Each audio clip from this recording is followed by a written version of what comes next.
Well, hello and welcome back to another video. Today you join us, well, no prizes for guessing where we are, but we are at Middlesbrough station today, where we're going to be taking a ride along the Tees Valley line from here at Middlesbrough all the way to Bishop Auckland. Now, Middlesbrough station, the current one that you see today, opened in December 1877, replacing an earlier station that opened in 1847 that could no longer cope with the town's rapid growth. Among some of these stations' original features was a iron and glass roof, which had to be removed after it was badly damaged in a German air raid in 1942. Now today, the station sees around 1.5 million passengers a year, making it one of the busiest in its region, being a vital transport hub linking Middlesbrough with other destinations such as Darlington, Saltburn and Sunderland.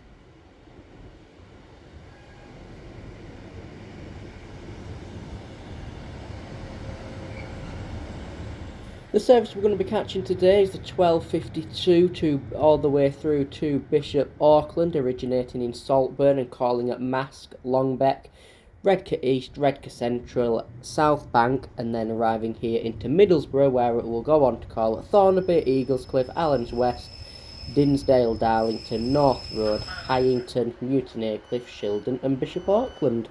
And the train we're on today is 156480.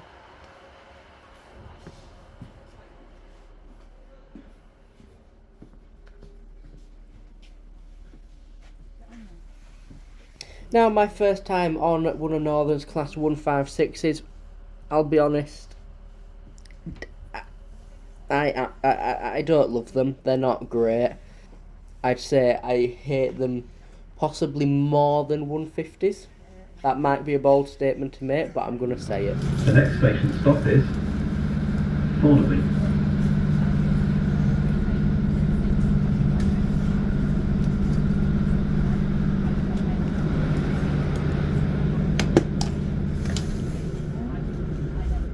And if you can see anything out of these horrendously filthy windows, you will be able to tell that Middlesbrough is one of those very typical northeast England, very heavily industrial areas.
And not long after leaving Middlesbrough, we're arriving into our next stop, Thornaby. Now, Thornaby opened on the 1st of October 1882 by the North Eastern Railway to serve the busy industrial traffic and local passengers. It originally opened as South Stockton Station, and then 10 years later in 1892 the area became known as the Borough of Thornaby-on-Tees, when the station was then renamed to Thornaby, the name it keeps today.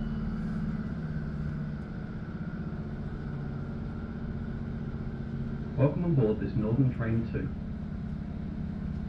Bishop Auckland. The next station stop is Eaglescliffe.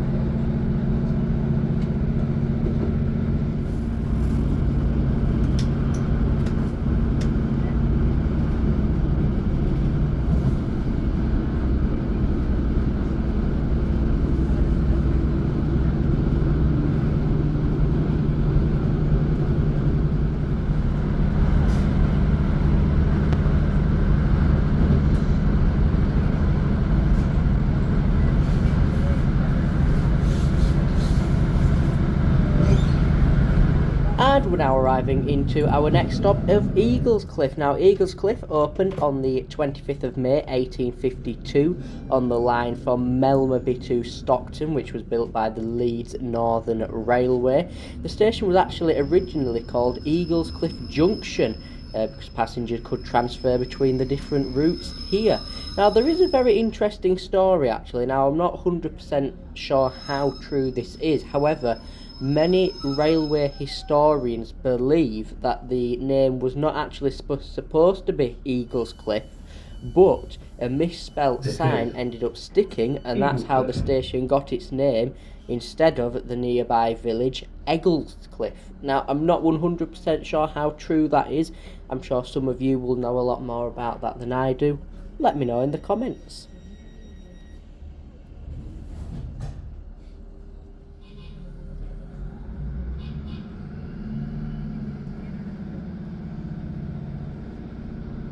We're now approaching Allens West. If you're leaving the train here, please take a moment to ensure you have everything with you and keep tickets handy until you leave the station. Mind the gap between the train and the platform edge.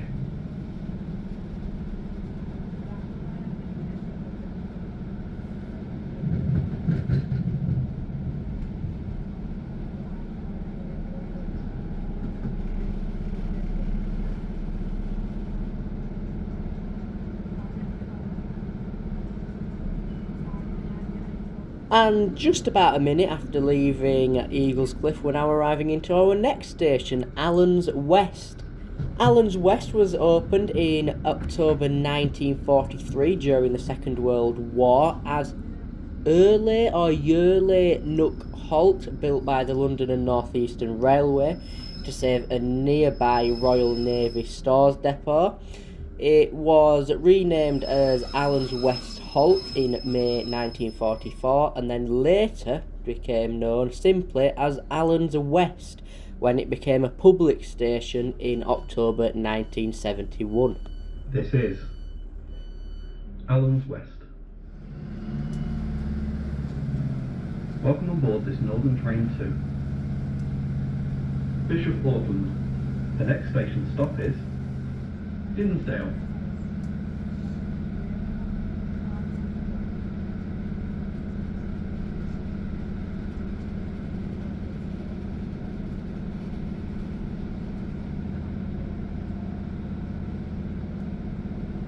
So, just in case you were wondering how dirty these windows actually were, this zoomed in phone shot shows you very clearly how dirty the windows were.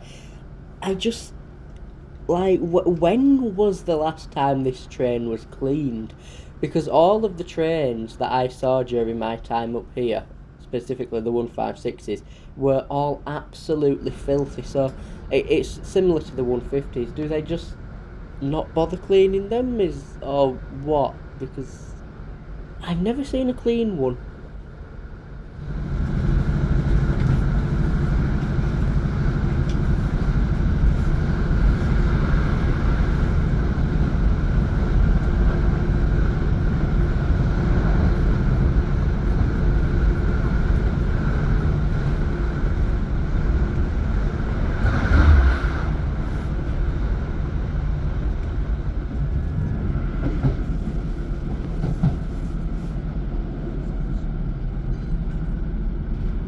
And we're now arriving into our next station along the line, Dinsdale. Now, Dinsdale was opened in 1829, making it one of the earliest stations in railway history. It was built as part of the world-famous Stockton and Darlington Railway, the line that helped launch the modern railway age. Obviously, last year marked the 200th anniversary of that, and we will be taking a closer look at that line as we go along throughout this video, so do make sure you stay tuned.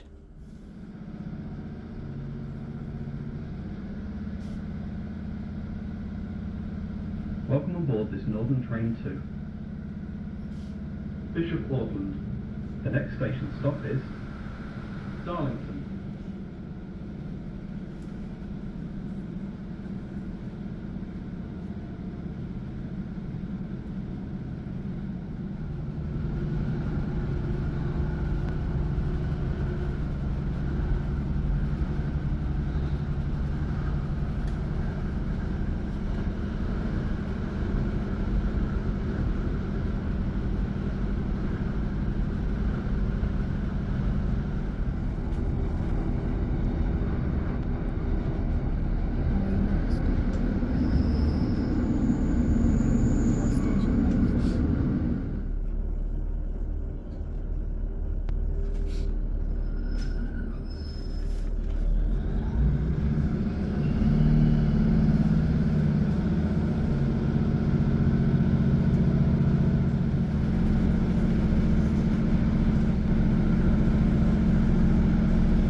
And before long we find ourselves arriving into the biggest station and busiest station along this line, Darlington.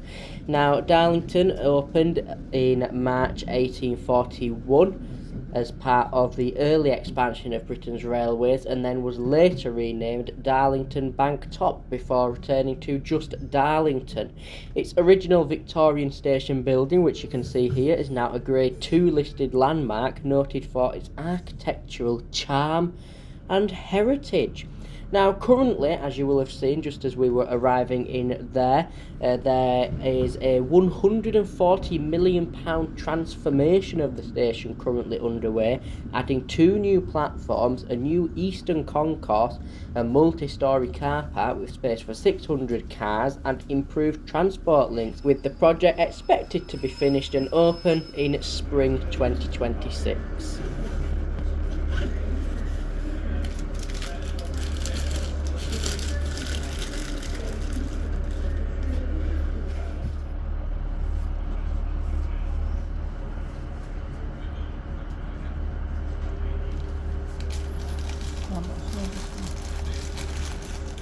I'm sorry, but I just these windows are just grim.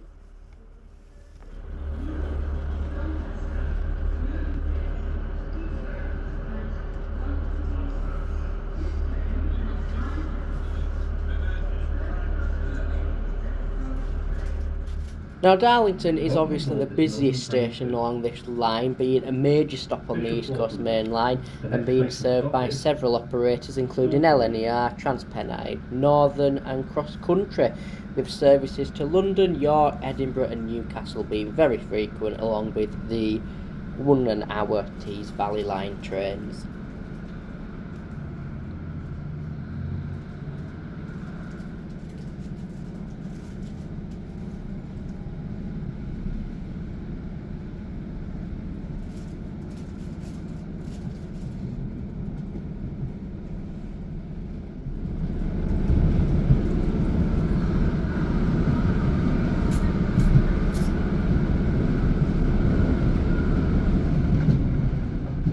At this point we branch off the East Coast Main Line onto the Tees Valley Line and begin following the original route of the Stockton to Darlington Railway, which is very much considered to be the birth of passenger railways, opening in 1825 and became the first railway ever to use proper locomotives.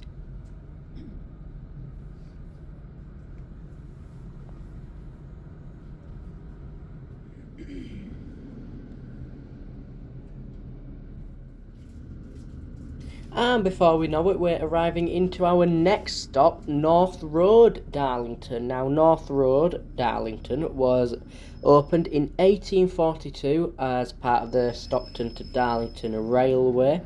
Now, originally, this was the main station for Darlington until 1887. After that, the focus was shifted to Bank Top Station. Now, this original 1842 station building is Grade 2 listed and is protected for its architectural and historic importance, making it one of the earliest and best preserved railway station buildings in Britain.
train has a platform edge.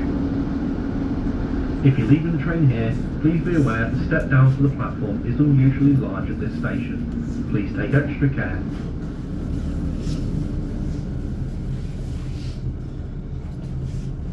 And we're now arriving into what is widely considered to be the world's first railway station. Now, Heighington was opened in 1826 as part of the original Stockton to Darlington Railway. Now, this station was not actually built just to serve trains, but also as a dedicated building beside the track, which is really where the idea of a station having platforms came from. Welcome on board this Northern Train 2. Bishop Auckland. The next station stop is Newton Aycliffe.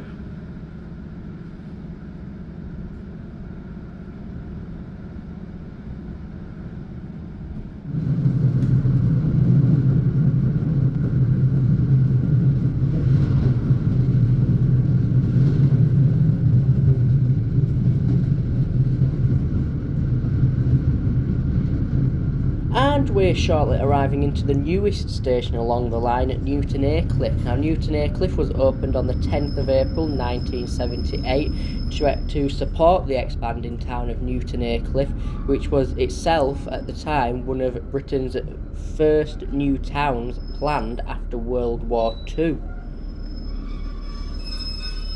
This is Newton Aycliffe.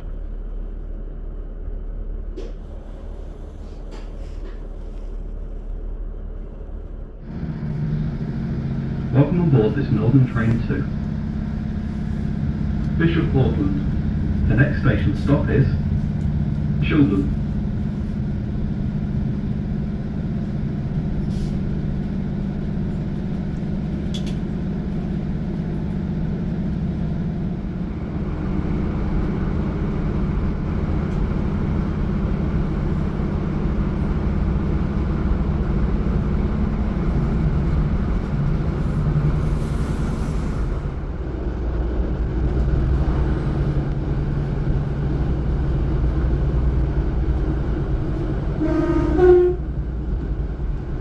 Now, as we arrive into our next stop of Shildon, I did try to get a shot of us passing by the Locomotion Museum.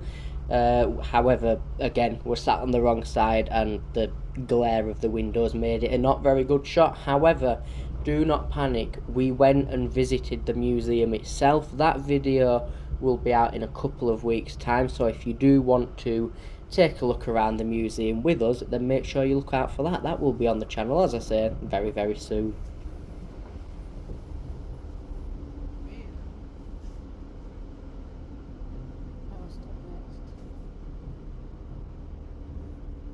And that brings us to the station of Shildon itself. Now, the station of Shildon opened on the 27th of September 1825 as part of the Stockton and Darlington Railway, of course.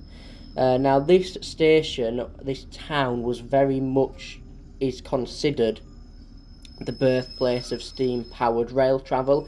Shildon found itself being classed as really the first real railway town, growing around the line and its workshops as the demand for coal and industrial freight exploded in the early 19th century.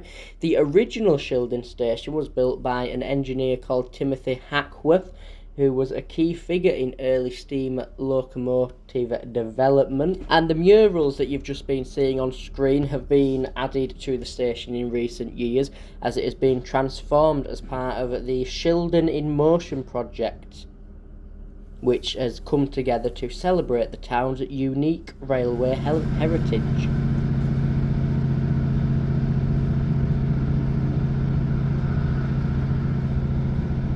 Welcome on board this Northern Train 2. Bishop Auckland. The next station stop is Bishop Auckland.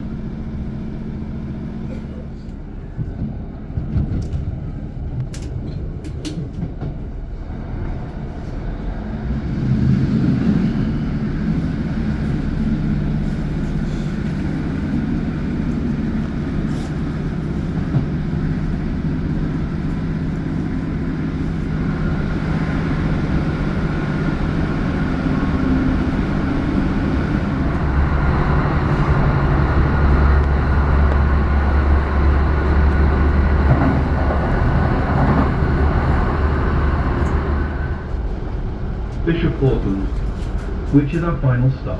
If you've booked assistance, one of our team will be on the way to help. Please take a few moments to check you have everything with you and keep your tickets handy as you may need them. Okay, and as we arrive into Bishop Auckland Station, let's talk about this journey. If we're going to be honest, We hope you enjoyed your journey. it's not the most exciting journey in the world. The history of the line is very, very interesting to read up on, and actually some of the stations along this line do have a very, very exciting and interesting history to read into. However, in terms of the actual current line itself, it's not the most exciting, let's put it that way. And I think the trains that run on it, the 156s with the dirty windows, I think they do let it down. That's just my personal view. You might think something different about this line. Let me know in the comments down below, and I'll be interested in reading what you have to say.